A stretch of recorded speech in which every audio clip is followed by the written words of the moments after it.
बिस्मिल्लाहिर्रहमानिर्रहीम। अब हम welcome to FSC second year. अब हम पढ़ेंगे ओस्मो रेगुलेशन। ओस्मो रेगुलेशन क्या होता है? ओस्मो रेगुलेशन होता है ओस्मोटिक रेगुलेशंस। ओस्मोटिक रेगुलेशन क्या होता है? वाटर और सल्यूट्स को रेगुलेट करना सेल के अंदर। वाटर ज़्यादा हो रहा है तो उसको नॉर्मल लिमिट में ले आना, कम हो रहा है तो उसको दोबारा ज़्यादा करके नॉर्मल लिमिट में ले आना और सल्यूट के मुताबिक वाटर को एडजस्ट करना, ये होती है उसमें रेगुलेशंस।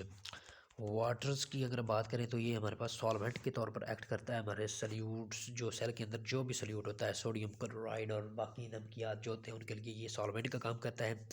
और हर एक सेल्स की अपनी एक मखसूस क्वांटिटी ऑफ दी वाटर होती है और जिसके अंदर वो रहकर अच्छे तरीके से परफॉर्म कर सकता है। और होम्योस्टेसिस क्या करती है? इस को मेंटेन करके रखती है, इस सल्यूट्स को और इस सारे सिस्टम को मेंटेन करके रखती है। और balance of water and salutes. Water और सल्यूट किस तरह बैलेंस कर सकते हैं? बैरूनी इन्वायरमेंट में हमारे पास वाटर कम भी हो सकता है और ज़्यादा भी हो सकता है। अगर हम देखें कि तो बैरूनी environment external environment if diluted है हमारे पास, जिसमें बहुत ज़्यादा वाटर है, diluted solutions, cell concentration cell से ज़्यादा, मतलब ये हमारे पास सेल है और इसका ये बैरूनी इन्वायरमेंट ये वाला है। और ये बैरूनी इन्वायरमेंट में जब बहुत ज़्यादा हमारे पास वाटर ही वाटर है तो ये हमारे पास क्या होता है? डाइल्यूटेड इन्वायरमेंट होता है। और इस किस्म का इन्वायरमेंट को हम कहते हैं हाइपोटोनिक इन्वायरमेंट से, हाइपोटोनिक इन्वायरमेंट। लेकिन अगर ये बहुत ज़्यादा कंसनट्रेटेड है, कुछ इसमें वाटर की क्वांटिटी कम है और दूसरे नमकियात जो है हमारे पास वो ज़्यादा मकदार में हैं, तो हमारे पास ये क्या है? हाइपरटोनिक्स है। हाइपरटोनिक इसको कहेंगे हम, हाइपरटोनिक। और इसी तरह अगर इसकी ओस्मोलैरिटी हमारे पास सिमिलियर टू है सेल, ये भी हमारे पास सेल है और इधर ये हमारे पास अब उसका एक्सटर्नल इन्वायरमेंट है। एक्सटर्नल इन्वायरमेंट अगर सेल की इंटरनल इन्वायरमेंट जैसे ही होगा, उसकी सल्यूट की कंसंट्रेशन और वाटर की कंसंट्रेशन एक जैसी होगी तो उसको आइसोटोनिक इन्वायरमेंट कहते हैं। हाइपोटोनिक इन्वायरमेंट की में बात करें तो बाहर जब चूँकि वाटर ज़्यादा होगा तो वाटर हमारे सेल्स के अंदर आ जाएगा बाहर से ओस्मोसिस के ज़रिए से। तो हमारे पास ये क्या हो जाएगा? Entry of the water into cells और रेंडर सेल सोल्यूशन डाइल्यूटेड, और सेल का अपना सोल्यूशन भी डाइल्यूट हो जाएगा। तो सेल क्या अडाप्टेशन करेगा? एक्सेस जो हमारे पास वाटर इधर आया तो उसको एक्सक्रीट करेगा और बाहर खारिज करेगा ताकि उसकी ओस्मोलर रेगुलेशन हो। तो ये हार्म कर सकता है। कि हाइपरटोनिक सोल्यूशन की बात करें तो जिसके अंदर हमारे पास बाहर के सोल्यूशन में हमारे पास वाटर कम है और अंदर हमारे पास सेल के अंदर ज़्यादा है, तो सेल का अपना वाटर हमारे पास बाहर की तरफ चला जाएगा। तो क्या हो गया? Hypertonic environment on the other hand render the cell solution concentrated. किस तरह कंसनट्रेट करता है? कि सेल श्रिंक हो जाता है। किस तरह? क्योंकि वाटर इसका बाहर चला गया और बाकी जो रह गया सोल्यूशन सेल के अंदर वो भी कंसनट्रेटेड हो गया है और कंसनट्रेटेड होने की वजह से सेल क्या हो गया? श्रिंक हो गया है और ये भी नुकसानदेह है। तो इसको प्रिवेंट करने के लिए, उसमें रेगुलेशन करने के लिए वाटर और सॉल्ट का ये बैलेंस करते हैं, उसमें रेगुलेशन करते हैं।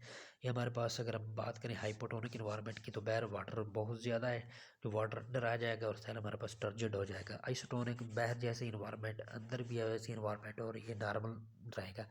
और हाइपरटोनिक है तो बाहर अंदर का वाटर भी बाहर चला जाएगा। अंदर का वाटर जब बाहर चला जाएगा तो अंदर कंसनट्रेटेड हो जाएगा और श्रंकन हो जाएगा सेल।